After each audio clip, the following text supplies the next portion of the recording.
asked you to ask me questions, and today I answer them. What a concept for a video series, correct? Well, here's the first one. Paul Beast asked basically this: who was your favorite wrestling gimmick and who was your least favorite wrestling gimmick?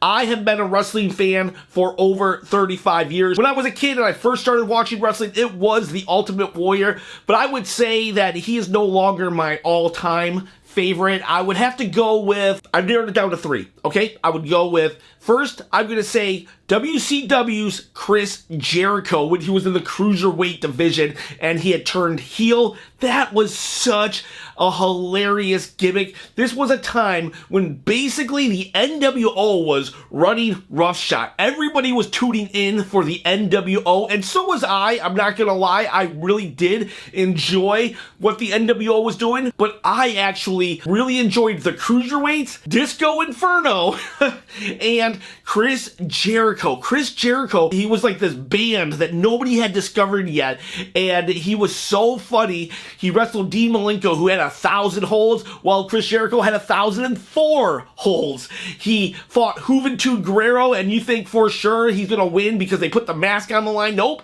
He wins the mask, he starts wearing it, he starts collecting all these trophies, and then he starts his feud with Greenberg.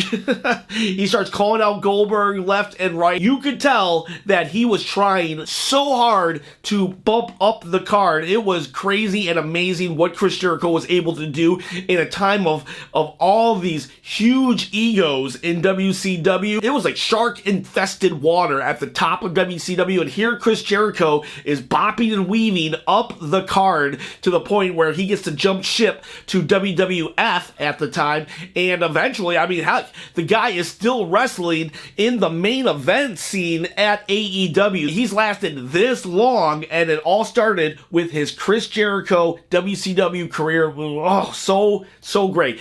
And just because Chris Jericho couldn't win the big one in WCW doesn't mean you can't have this belt right here. All you gotta do, comment below. I'm trying to become a full-time YouTuber, so if you subscribe and I hit 10,000 subscribers, I will pick a random comment and mail it out to you free of charge, shipping and everything. That's a pretty good deal. You get a belt, I get 10,000 subscribers, and maybe I can take this full-time. The day job just gets in the way. I want to produce videos every single day, WWE content. Who knows? Maybe I'll do AEW and TNA content one day. I want to stream every Raw, SmackDown, event. I just want to build a very cool community, and so far, so good, because you guys are awesome. Thanks again. So now let's talk my favorite gimmick of all time, and that is Ministry of Darkness Undertaker. So I love The Undertaker, but his early career, not so much. So it's kind of funny that he is one of my all-time favorites because I actually really don't like spooky characters. They present an element that takes me out of the suspension of disbelief. So I get it. Wrestling is not real, right? It's scripted, blah, blah, blah, blah, blah. I'm not one of those people that have to say that in every conversation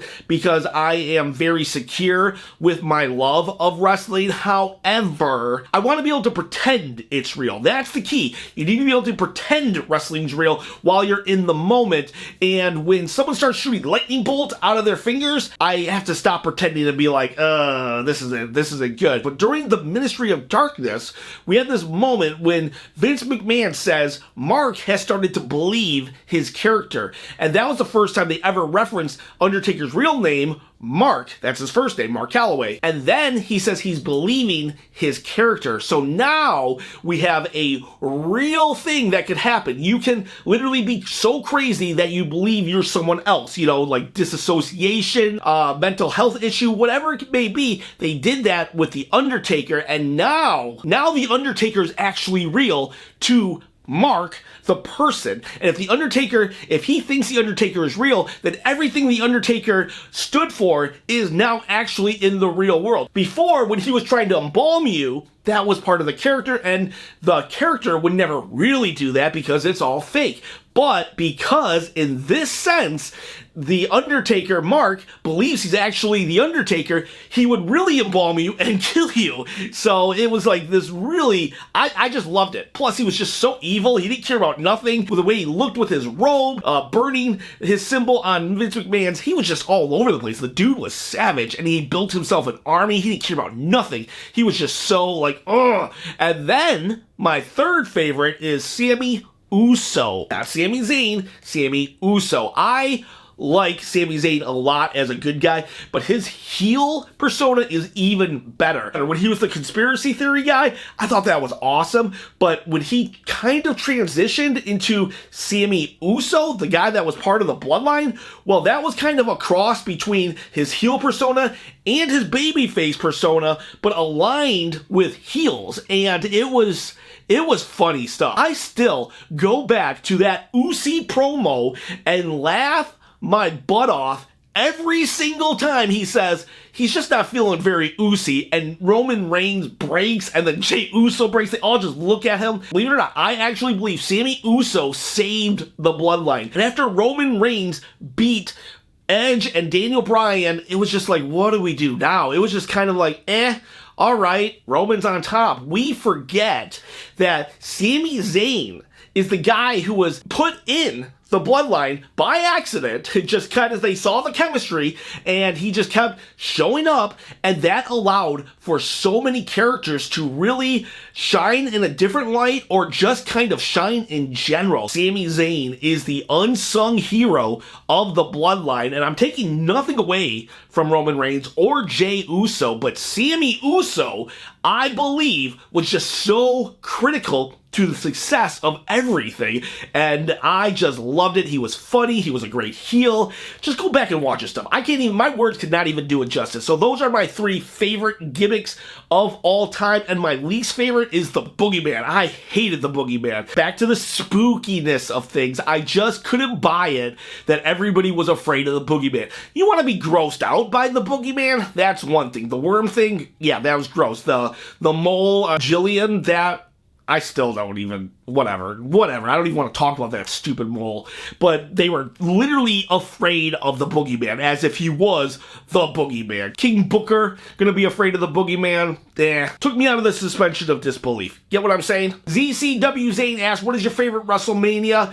That's a tough one, because WrestleManias, for the most part, they have really marquee matches that are just awesome and phenomenal. Like my favorite WrestleMania match of all time, in fact, my favorite match of all time is WrestleMania 25, Shawn Michaels versus The Undertaker. Oh, that match was so good. But the main event was lackluster because, well, you know, you had to follow Shawn Michaels and Undertaker. There's highs and lows of WrestleMania, so it's hard to pinpoint which is favorite. People tend to say WrestleMania 17, but I didn't like how they did the heel turn of Austin, even though the heel Austin did give some really funny and great moments. Then there was WrestleMania 30. I remember WrestleMania 30 sitting and watching it thinking, wow, this WrestleMania is so freaking good. It was just non-stop, great storylines, great matches, everything. And I was literally thinking, I remember thinking to myself, this might be the best WrestleMania of all time. And then The Undertaker lost. Oh, man, I still have not recovered from The Undertaker losing to Brock Lesnar at WrestleMania 30. For real, we had one of the best feel-good moments with Daniel Bryan overcoming the Authority and winning a triple threat match against Batista and Randy Orton, even after fighting Triple H in the beginning, holding the belts up, the Miracle on Bourbon Street, and yet I was barely into it because I was still just heartbroken from The Undertaker. And I get it, it was a moment in time, and I don't know. That just killed it for me. And I'm not saying that it was I am saying it was a bad decision. It was definitely a bad decision. They should have just let Undertaker have a streak that could never be repeated. But I don't know. I get why they did it, though. I kind of, sort of, but it took it out of me. I can never go back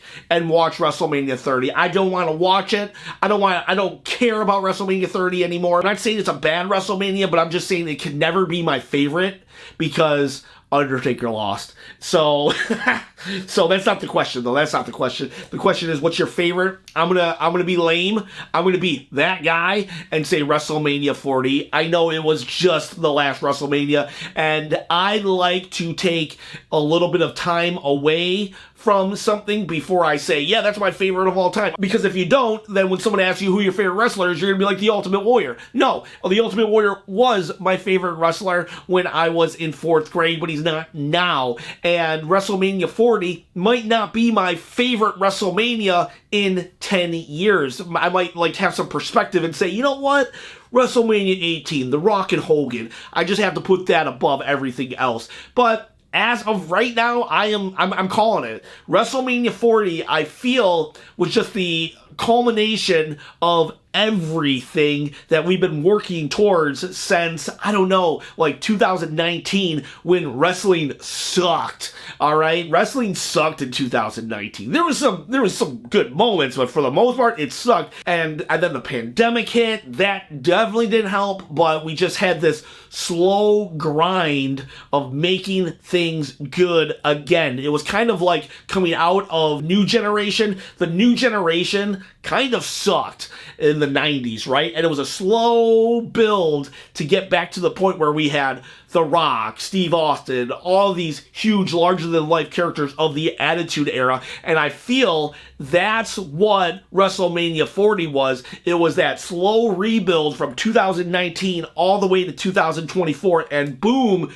we've arrived in the Triple H era. If you watch the first Q&A video, I talk about how I never thought I'd get The Rock back in the main event, how we get to see Roman at his peak, we get to see Cody Rhodes when he's just awesome, and yeah, and there's so much other stuff. Drew McIntyre gets the big win. What about CM Punk costing Drew McIntyre the win? You see the arrival of Damian Priest, Seth Rollins, there's just so much good stuff. There was only like 2, maybe 3 bad matches. The Jey Uso match, that definitely sucked, but there was just like, I don't know, it was just good. It was just very, very solid and awesome, and I loved it. So WrestleMania 40, even though it just happened, I'm saying that that's my favorite. I'm just saying it's my favorite because I have all this perspective of what I view great about WrestleMania and just didn't have any, like, really bad moments. And that's going to have to be it for today. I apologize. I answered 2 questions. That is so pathetic. I talk.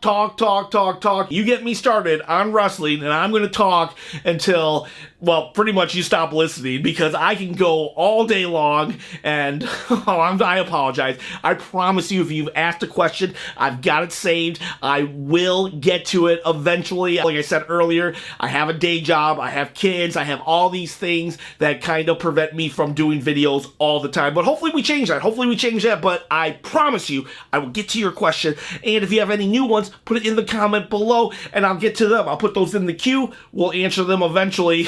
2 questions in one video. That's all I got. Every other YouTuber can do answer 10 questions, but me, not me. I just talk. I apologize. Thank you for bearing with me and just listening to my ramblings. Guys, girls, have a great day.